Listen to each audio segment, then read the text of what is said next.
Assalamualaikum warahmatullahi wabarakatuh. Perkenalkan, nama saya Siska Maharani Sabila. Saya dari 12 akuntansi 2. Di sini saya akan mempresentasikan materi sebagai berikut.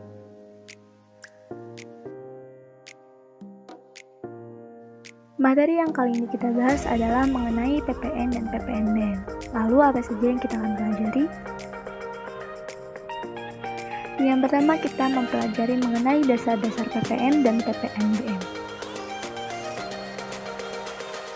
Konsep dasar PPN dan PPNBM. PPN adalah pajak yang dikenakan atas konsumsi dalam negeri oleh wajib pajak orang pribadi, badan, dan pemerintah. Dalam penerapannya, badan atau perorangan yang membayar pajak ini tidak diwajibkan untuk menyetor langsung ke kas negara, melainkan lewat pihak yang memotong atau memungut PPN. Sedangkan PPNBM atau pajak penjualan barang mewah merupakan pajak pertambahan nilai untuk penjualan barang-barang yang tergolong sebagai barang mewah. Pajak ini merupakan pajak yang dikenakan oleh pemerintah untuk menjalankan fungsi keseimbangan pembebanan pajak antara konsumen yang berpenghasilan tinggi serta pengendalian pola konsumsi atas barang kena pajak yang tergolong mewah.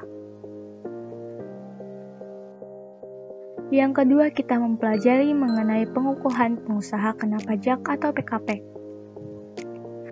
Usaha yang melakukan penyerahan BKP, barang kena pajak, atau JKP, jasa kena pajak, di dalam daerah pabean atau melakukan ekspor BKP, baik BKP berwujud maupun BKP tidak berwujud atau JKP, wajib melaporkan usahanya untuk dikukuhkan sebagai pengusaha kena pajak dan wajib memungut, menyetor, dan melaporkan PPN dan pajak penjualan atas barang mewah yang terutang. Pengecualian pengukuhan sebagai PKP diberikan pada pengusaha kecil yang batasannya ditetapkan oleh Menteri Keuangan. Yang ketiga, kita mempelajari mengenai objek PPN dan PPNBM. Objek PPN. Di sini yang pertama ada barang kena pajak atau BKP merupakan barang berwujud berupa barang bergerak dan barang tidak bergerak serta barang tidak berwujud yang dikenakan PPN. Yang kedua ada jasa kena pajak atau JKP, yaitu tiap-tiap kegiatan berupa pelayanan yang berdasarkan perikatan atau perbuatan hukum memungkinkan suatu barang atau fasilitas atau kemudahan atau hak tersedia untuk dipakai. Kemudian di sini ada kategori objek PPN.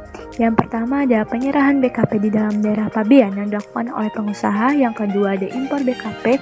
Yang ketiga ada penyerahan JKP di dalam daerah pabean yang dilakukan oleh pengusaha. Yang keempat ada pemanfaatan BKP tidak berwujud dari luar daerah pabean di dalam daerah pabean. Yang kelima ada pemanfaatan JKP dari luar daerah pabean di dalam daerah pabean. Yang keenam ada ekspor BKP berwujud oleh PKP. Yang ketujuh ada ekspor BKP tidak berwujud oleh PKP. Yang terakhir kedelapan ada ekspor JKP oleh PKP. Kemudian di sini ada objek PPNBM. Yang pertama, objek PPNBM bukan merupakan barang-barang kebutuhan pokok.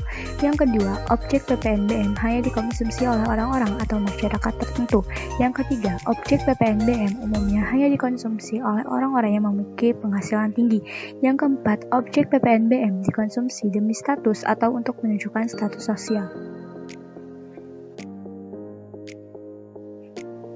Kemudian yang keempat, kita mempelajari mengenai tarif dan dasar pengenaan PPN dan PPNBM. Tarif mengenai PPN sesuai pasal 7 UU 642 tahun 2009 disebutkan besar tarif PPN adalah sebagai berikut. 1. Tarif umum 10% untuk penyerahan dalam negeri. 2. Tarif khusus 0% diterapkan atas ekspor BKP berwujud maupun tidak berwujud dan ekspor JKP. Yang ketiga, tarif pajak sebesar 10% dapat berubah menjadi lebih rendah, yaitu 5% dan paling tinggi 15% sebagaimana diatur oleh peraturan pemerintah. Sesuai dengan peraturan yang berlaku pada tahun 2022 bulan April, PPN dinaikkan senilai 11%. Kemudian di sini ada tarif PPNBM, pengenaan tarif barang kena pajak tergolong mewah yang digolongkan ke dalam beberapa kategori sebagai berikut. Yang pertama, tarif 10% untuk kendaraan umum tertentu, alat rumah tangga, alat pendingin, hunian mewah, televisi, dan minuman non-alkohol. Yang kedua, tarif 20% untuk kendaraan bermotor kategori tertentu, alat fotografi, berbagai jenis permadani, peralatan olahraga, peralatan olahraga impor, dan barang lainnya. Yang ketiga ada tarif 25% untuk kendaraan bermotor berat dan berbahan bakar solar, misalnya kombi, pick-up, dan minibus. Yang terakhir keempat, tarif 35% untuk bebas alkohol, bahan berbahan kulit impor, batu kristal, bus, dan barang pecah belah.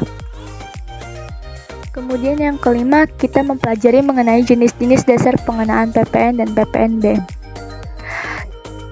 Terdapat 5 jenis dasar pengenaan pajak PPN dan PPNBM. Yang pertama ada harga jual. Harga jual ada nilai berupa uang termasuk semua biaya yang diminta atau seharusnya diminta oleh penjual karena penyerahan barang kena pajak.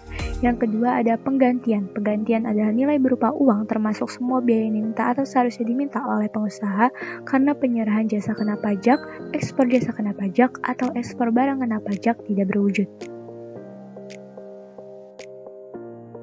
3. Ada nilai impor. Nilai impor adalah uang yang digunakan sebagai dasar perhitungan biaya masuk ditambah pungutan berdasarkan ketentuan dalam peraturan perundang-undangan yang mengatur mengenai kepabeanan dan cukai untuk impor barang kena pajak. Yang keempat ada nilai ekspor. Nilai ekspor adalah uang atau biaya yang diminta oleh eksportir. Dan yang kelima adalah nilai lain. Nilai lain adalah nilai berupa uang yang ditetapkan sebagai dasar pengenaan pajak yang diatur oleh Menteri Keuangan. Yang keenam, kita mempelajari mengenai faktur pajak PPN dan PPNBM. Faktur pajak PPN dan PPNBM mengacu pada UU PPN. Pengertian faktur pajak tertulis pada pasal 1 ayat 23 UU PPN, yaitu bukti pungutan pajak yang dibuat oleh pengusaha kena pajak yang melakukan penyerahan barang kena pajak atau penyerahan jasa kena pajak. Faktur pajak dibuat pada saat penyerahan BKP atau JKP, saat penerimaan pembayaran dalam penerimaan pembayaran terjadi sebelum penyerahan BKP atau JKP, saat penerimaan pembayaran termin, saat lain yang diatur atau berdasarkan peraturan Menteri Keuangan. Berikut merupakan salah satu format mengenai faktur pajak. Kemudian kita akan mempelajari rumus dan cara perhitungan PPN. Rumus PPN sendiri adalah tarif PPN dikali dasar pengenaan pajak atau DPP. Contoh kasus, PT A menjual tunai barang kena pajak dengan harga jual 25 juta. Pajak penambahan nilai yang terhutang adalah 10% dikali 25 juta, hasilnya 2.500.000. PPN sebesar 2.500.000 tersebut merupakan pajak keluaran yang dipungut oleh pengusaha kena pajak PT A. Kemudian kita juga mempelajari mengenai rumus dan cara perhitungan PPNB. Rumusnya sendiri adalah PPN sama dengan tarif PPN dikali harga barang dikurang PPNB. Contoh kasus, Bapak Ahmad merupakan seorang pengusaha di bidang produksi film. Pada suatu saat dia membeli sebuah mobil sport mewah dengan harga 900 juta. Berdasarkan DPP, mobil tersebut terkena tarif PPNBM sebesar 40%. Lalu berapakah nilai uang yang harus dibayarkan Bapak Ahmad untuk membawa masuk mobilnya ke Indonesia? Jawab, sesuai dengan rumus, PPN sama dengan tarif PPN dikali dalam kurung harga barang dikurang PPNBM. PPN sama dengan 10% dalam kurung 900 juta dikurang dalam kurung 900 juta dikali 40%. Kemudian PPN sama dengan 10% dalam kurung 900 juta dikurang 360 juta. 360 juta merupakan hasil dari 900 juta dikali 40%. Kemudian PPN 10% dikali 540 juta. 540 juta merupakan hasil dari 900 juta dikurangi 360 juta. Kemudian 10% dikali 540 juta adalah 54 juta.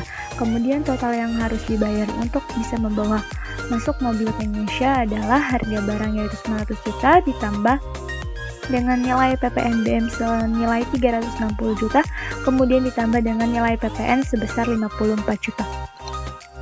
Dan hasilnya adalah 1.314 juta. Kemudian yang ketujuh kita mempelajari SPT masa PPN dan PPNBM. SPT masa PPN dan PPNBM. SPT masa PPN merupakan sebuah form yang digunakan oleh wajib pajak badan untuk melaporkan perhitungan jumlah pajak, baik untuk melaporkan pajak pertambahan nilai maupun pajak penjualan barang mewah yang terhutang. Formulir yang digunakan SPT masa PPN 1111 yang terdiri dari 1 form induk dan 6 form lampiran. Berikut merupakan format dari SPT masa PPN. Sekian materi yang telah saya sampaikan mengenai PPN dan PPNBM. Mohon maaf apabila ada kesalahan. Wassalamualaikum warahmatullahi wabarakatuh.